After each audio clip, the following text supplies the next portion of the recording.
If you asked me to name some farming sim franchises, Story of Seasons would be one of the first that comes to mind. That being said, some of the past games have left me wishing for just a little bit more from the gameplay. This week though, I have been diving into their latest installment, Story of Seasons Grand Bazaar, and I'm excited to share with you all of my thoughts on the game and most importantly why this one has pleasantly surprised me. Don't forget to like the video and also subscribe for more cozy game content, but let's jump into this review and my first impressions so you know if this is a game you should be buying.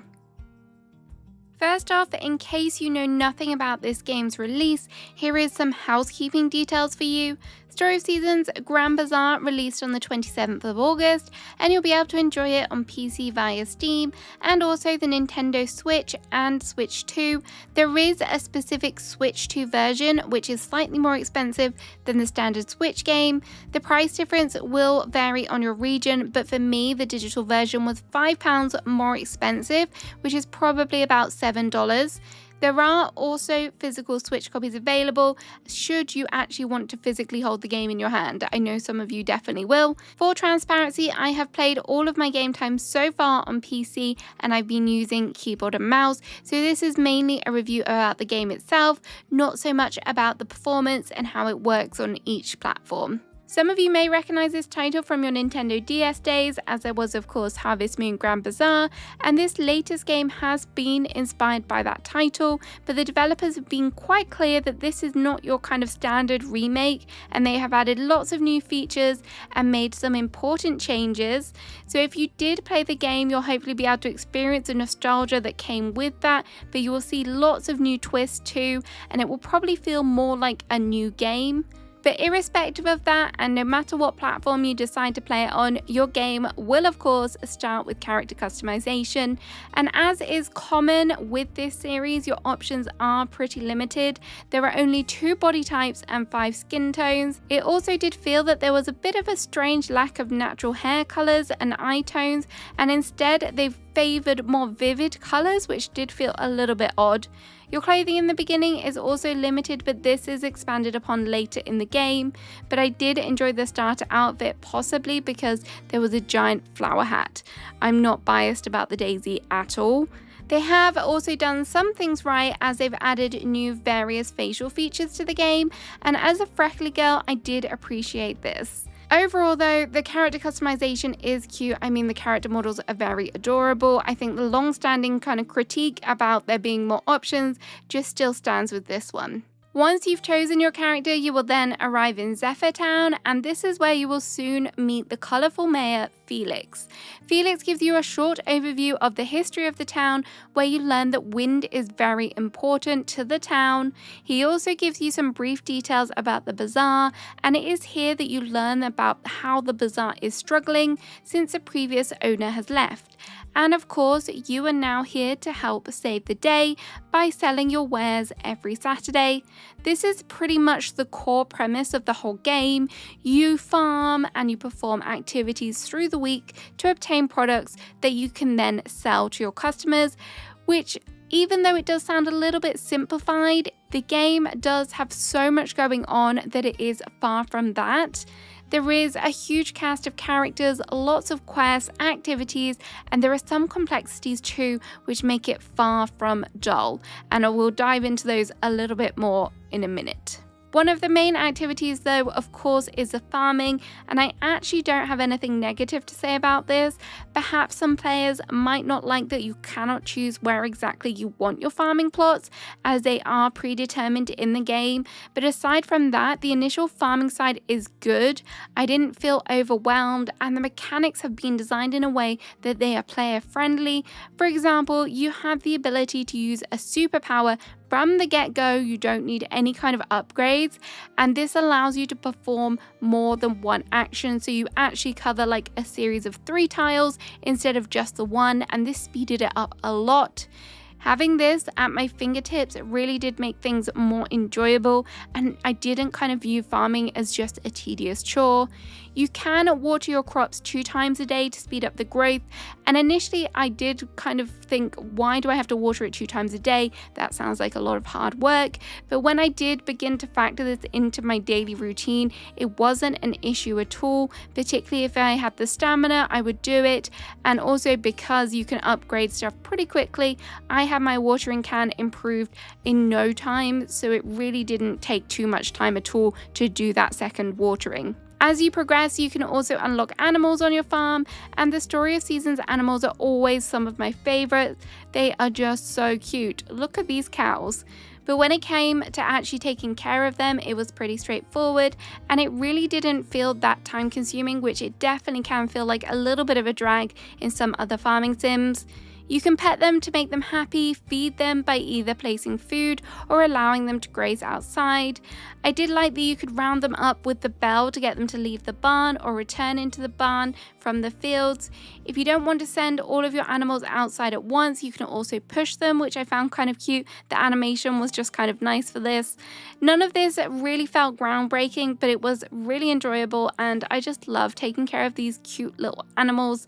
And as I said, it really didn't take up a large portion of my day taking care of them as well, which was an extra plus. On your farm, you will also be able to unlock a windmill, and this is where your crafting journey will begin, thanks to the power of the wind. The windmills allow you to turn a variety of resources into other materials, from perfumes, fertilizers, dyes, seeds, and you can even upgrade your tools here. There is so many things that you can craft in these windmills. The wind levels all impact the processing time, which you can definitely use to your advantage, so I did like that you had to kind of add in a bit of strategy there. I thoroughly enjoyed that it was conveniently placed and in a building. I liked that it was nice and easy to my farm. As you do progress, you will have 3 in total, and you kind of are a little bit more spread out, so you may have to run back and forth, but the first one is definitely a good location. As much as I do appreciate having lots of different crafting machines in a farming sim, a life sim, I like the fact that it was all in kind of one location. You didn't have millions of things clogging up your area, which was actually quite nice, and it meant that I didn't have to worry about how to lay out things, which made a pleasant change. The final area on your farm is, of course, your home, and this is pretty well designed. You have all of the things you could need here: a bed, radio, calendar, trophy shelf, and also a bath, which very helpfully restores some of your stamina. I have honestly never taken so many baths in my life. There is, of course, also a kitchen where you can do your cooking. There is sadly no cooking game, which I kind of feel was a bit of a missed opportunity, but there is the option to modify some of your recipes, which was interesting to experiment with. I also appreciated how they had thought about the housing layout. There were multiple different ways that you could access your storage and get into your barn, which was great. And if you forgot something, you never had to go too far. The only downside that I found with your housing is that there isn't kind of a way to customize it, and honestly, I feel like a little bit sad about this. I think there could have been some nice options to kind of jazz things up a bit, maybe change the exterior, even if it was like a fresh coat of paint, which you could obviously craft at your windmill. That would have been nice. So all of these activities on your farm will comprise some of your daily routine and your general gameplay loop. Farming, tending to your animals, and keeping your windmill going at all times does take up a large chunk of your gameplay, but there are things that you can do beyond your farm, including one of my most dreaded mechanics in games, fishing. I prepared for this one to be bad, so I didn't feel too disappointed, but actually, I quite enjoyed it. You simply stand at a body of water and then cast your line, and then you press the corresponding buttons to reel in the fish. If you do get a rarer fish, there will be more buttons to press. Now, at times, this did feel a little bit slow, both time-wise and also the response from my button pressing. I feel like my fingers were working a little bit faster than the game was, but honestly, there were a lot worse fishing games out there, and I do think that they have tried to combine like a really super easy kind of mechanic with something that is a little bit more complex. But could it be sped up? Yes, 100%. You can also forage and mine spots from around the map, so you'll have a good time kind of running around and kind of finding all of these different areas. There is also bug catching in the game, but I don't think this is very obvious, or at least they don't make it very obvious when you are kind of learning all the things, as all you have to do is kind of creep up on the bugs. I was patiently waiting for a net, but then I realized all of my tool slots were kind of filled and something wasn't quite adding up. I think they could have definitely made this way more obvious, and I'm a little sad that they haven't, as I kept seeing little bugs running around and I couldn't figure out what to do. So here we go, at least now I know and I can enjoy catching all of the bugs. You will also find that you can interact with certain spots and till mounds of dirt, which I liked, as some of them did give you cheeky little medals that you can then sell for money, which in the beginning is much needed. And the final major bit of gameplay is, of course, the bazaar itself, and this probably is one of my favorite things about the whole game. This takes place once a week in its own dedicated area, and because it's only once a week, you have plenty of time to get your stock together and plan ahead. You do have a little bit of flexibility with managing your store, as you are able to assign your stock, decorate your selling area, and then obviously open your store and sell to the masses. I was expecting the actual gameplay of this to be kind of a stationary action and you're just waiting for people to come and like look at your shelves, but actually it's kind of like a little mini game, and the speed of it was really good. You start off by luring your customers in with your bell, and then you move between the spots to sell to your customers, and then you're able to quickly restock if everything sells out. There is also time during the middle of the day where you get a break, so you can go and peruse the other stalls and maybe make a purchase. Every week, without fail, I did always sell out of stock, even when I went armed with lots and lots of items, so it didn't really feel like much of a challenge. But either way, the bazaar itself was really fun, and I really did look forward to it at the end of the week. Because I was normally sold out of stock, this did even actually give me more time to browse the stalls and do a little bit of shopping, so I don't know if that's really a negative thing, because who doesn't really love shopping? There are 2 places you can buy items in the town throughout the week, but all of the good stuff is at the bazaar, let's be honest. If you have played previous Story of Season games, you will also be familiar with the nature sprites, and these also pleasantly surprised me, as they are much more in depth in this game than they have been in previous ones. You collect happy points throughout your normal activities, and they have a special stall in the bazaar where you can buy items, so I really like that they've incorporated them there as well. The sprites also influence the quality of your items, so if you donate to them their specific wants, for example fish or mushrooms, they will level up the quality of your items, which of course will lead to more profits. I don't think these were wholly necessary, the game would definitely have been fine without them, but I did like this extra level of gameplay, and it did kind of add a little bit of kind of thinking and gifting and stuff, so it was a nice way to progress. Overall, the gameplay loop is really good, and there are lots of activities to keep you busy. The game does try and steer you to try and give everything a go, so it's kind of on a level playing field, but you do have that little bit of freedom to decide how you want to focus your time in the game to get your stock ready for the bazaar. So if you wanted to maybe focus on kind of selling perfume, you could do that, or what stock you want to grow in your farm, you can kind of amend that into what cooking recipes you want and work it that way until you find something that works for you. Outside of the activities though, there are also plenty of townsfolk to get to know. The characters are kind of divided up between your general residents and those that want to set up shop in the bazaar, but irrespective of the group, they do keep the quest flowing, which is good.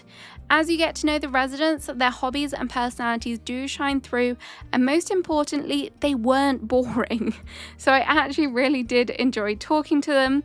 There was also very little dialogue repeated, which is nice, because I feel like sometimes when you get to a certain point in games, you see that dialogue being recycled quite frequently. The cutscenes were also really nice, and these allowed you to get a better glimpse at the characters. Not only could you interact with them in some of the cutscenes, but you also got to watch some of the characters discussing things with one another, so it does add in that lore that you learn about them. I haven't got there yet, but there is also romance on the horizon for some of the characters in the game, and I definitely have my eye on a few characters. The villagers were further brought to life with the quality voice acting, which was really nice to listen to while playing. The developers have also given you the option to choose if you want to display the character portraits or not, which I thought was a nice little detail.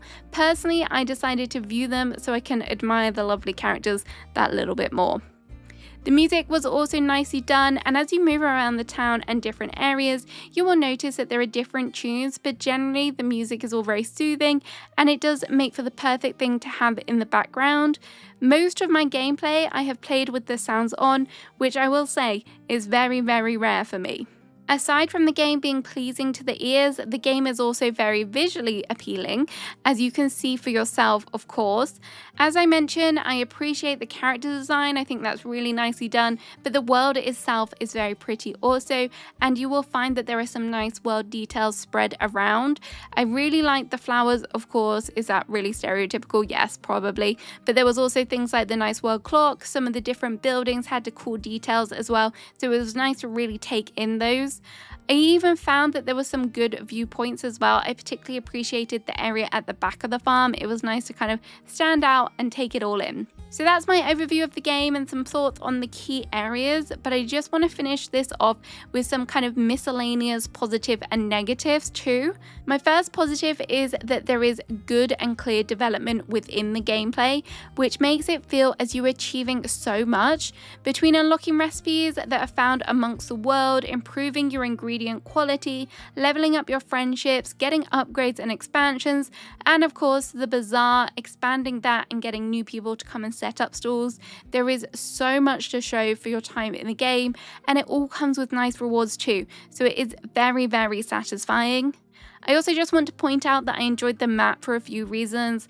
I enjoyed that you could flip between the different areas so you could see what was going on where, and the NPCs also appear on the map, which I wish every game had this. It is also really good at alerting you when you have a new quest or there is something that is kind of triggering on the map so you can go to that spot. All of this just made it a lot more easier to get around and kind of meet people and be willing to talk to them. One thing I know that can put people off in farming sims is the day to night cycle and stamina.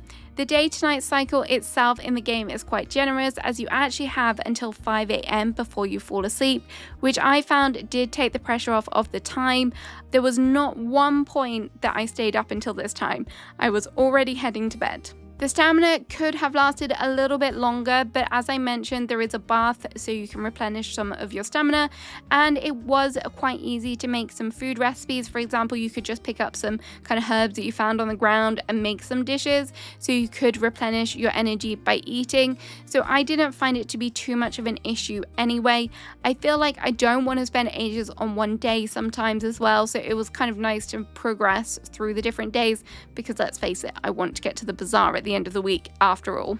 Exploring around the map was also a lot of fun. There are kind of hidden spaces behind some of the houses where sometimes you'll find treasure. There are also jumps that can be made, and as you get further along, you will get the most adorable glider, so you can float through the sky and kind of harness that power of the wind, which they're really kind of trying to push on you in this game. And honestly, I will say I did love getting around this way. It was enjoyable to try and find the different routes throughout the map and kind of the quickest way to get around, and I kind of made it my mission to kind of figure out which way was the quickest way to get to the bazaar. I don't know if this next thing is a positive, because you are definitely going to lose some of your hours to this one, but it is highly addictive. It should come with a warning. I just kept wanting to get through the week, as I was so looking forward to the next market at the end, and running the shop was truly one of my most favourite parts of the game, and it definitely had me hooked into the game loop. So warning about that one. As for the negatives, I don't really have that many, as so far I've really enjoyed the game, but there are just a few little things that did niggle at me a little bit. Firstly, the controls for keyboard and mouse, they could have been a lot better. I don't enjoy playing on controller when I'm playing on PC, and there were a few things that I experienced a couple of issues with. For example, when moving things from your inventory, you have to kind of double click or do the double movement in order to get them into your storage, so that was mildly irritating. And I don't know if this next thing was due to my keyboard, but I had a lot of issues jumping. when I was trying to get onto a particular area, I could willy-nilly jump and that was fine, but there are these barrels in the game that will jump you up into the sky, and I often missed them. It was kind of embarrassing. And there were also islands which I found very hard to reach in the water, and this does come with a bit of a penalty because if you fall into the water, it saps your stamina, so it's really important you don't mess around here. I also really wish that we could directly pull from our storage for cooking, quest completion, and crafting in the windmills.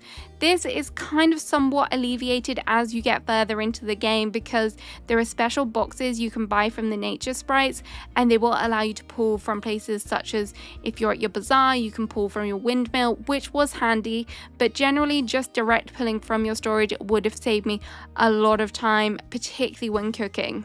I also do feel that some people may find the camera problematic. It's not a 360 camera, it's just kind of forward facing, and there were occasions where I wish that I could just turn it a little bit, but after a while I did get used to it, but it's just worth knowing going into the game. And finally, as I kind of hinted at earlier, there isn't really much of a challenge to running the shop. You're just kind of there, and it seems that your stock will always kind of sell through, which is really good. I just feel like there could be a bit more of a level of difficulty to this game, something that did add a little bit of a hurdle to kind of make you have to think about really what you're doing and how to kind of get the best shot possible. But I guess this depends how you play, and this will be a subjective thing. You might really enjoy this because it will make it manageable for all different types of farming sim players, and if you're looking for a slightly more laid-back gameplay, you don't want anything that's too over the top or you have to worry that you're not going to reach a particular kind of accomplishment, then this may be better for you. But with all that being said, I have been absolutely obsessed with this game so far, and I would even go as far to say that this may have been my favourite farming sim of 2025 so far. As I said at the beginning, I was a little bit worried that they wouldn't be the level of depth that I want for a game of this caliber, and obviously at this price, but the developers have really taken this one to the next step, and I'm really excited for what they do with the rest of the series. After seeing the kind of what they can do with this one, I really hope that they kind of pick up that momentum and add these new features and things in with whatever they do next. I'm going to have to give this one a 9.5 out of 10. Let me know in the comments if you have played this one, you are wanting to play this one, or you are going to skip it. Have a great rest of your day, and I'll see you again soon. Bye bye.